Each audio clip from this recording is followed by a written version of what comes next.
This video intended for educational purposes.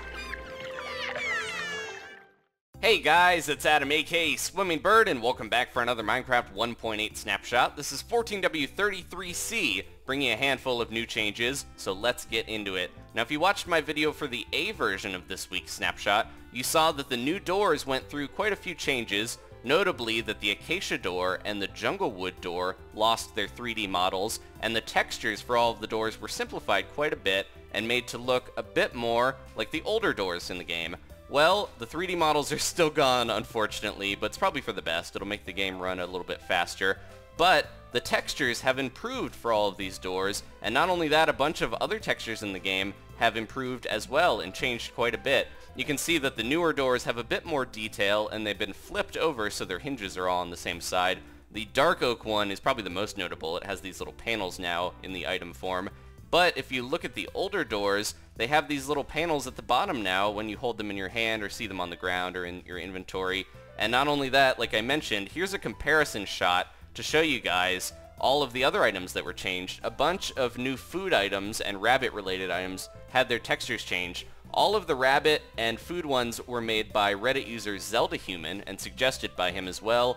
And they've all been changed actually. So you can see here the mutton from the sheep. It looked a bit more detailed, kind of like it came from a mod, and now it's more in line with the steak that I put above there, so there's a little comparison.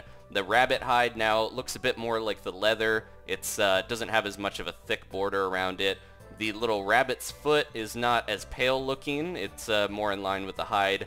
And then the rabbit meat, the raw and cooked one, it looks a bit less like the chicken now. It's got its own look to it as well, and it doesn't have as much of a thick outline around it. Before it kind of looked like the texture was copied from the chicken. So yeah, a bunch of more detailed little textures for a bunch of items and stuff. So I'm glad they went through and changed these for the new items, and not only that, made the older ones look a little bit nicer and more detailed. I think it rounds it out well, and this is probably good to stick with, unless other people have some more texture suggestions that we'll see. So another really cool feature here, we just got a new selected item tag.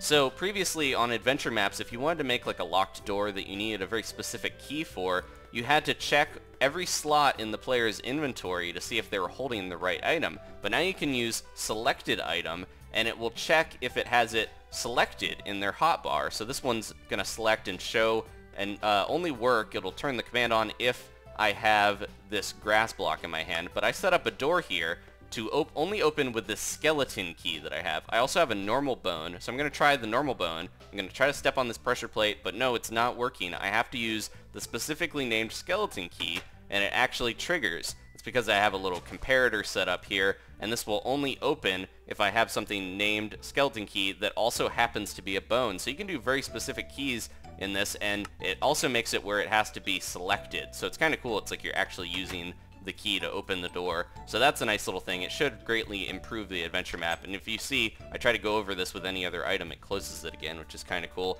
So only people with the right item can get into certain doors and things like that. I'm sure it'll find a ton of uses. Now, fishing rods were improved a little bit as well. They had a lot of issues with their lines not looking connected, but you can see it's still a little off, but it's right around there. It was mostly in third person. If I tried to use this, it would look disconnected from the rod, but as you can see, it's now on the top of there. Or when I'm crouching, it stays with it. It kind of moves with it, which is pretty cool. And then last, this was a bug that was keeping people from playing in the snapshots recently. Efficiency enchantments were not working on shovels or axes, but now that they do, you can pretty much go ahead and play 1.8 as you would normal and get to see all these new features and the improved world loading and stuff like that. So if you want to make a world in 1.8, this is probably a good time to do it, because you can mess around with all this stuff and it's running fairly well and not too many bugs left. We're going to see if they're going to add any more features in the coming weeks though. It was a bit of a slow week, but we got some new stuff nonetheless. Thank you guys for watching. Please leave a like if you enjoyed this. If you want to follow me on Twitter, it's at SwimmingBird941. You can get the videos as soon as they're posted. Maybe subscribe if you haven't. I don't say that very often, but I do appreciate it when you do. And I will see you guys next time for more Minecraft Snapshot updates. Goodbye.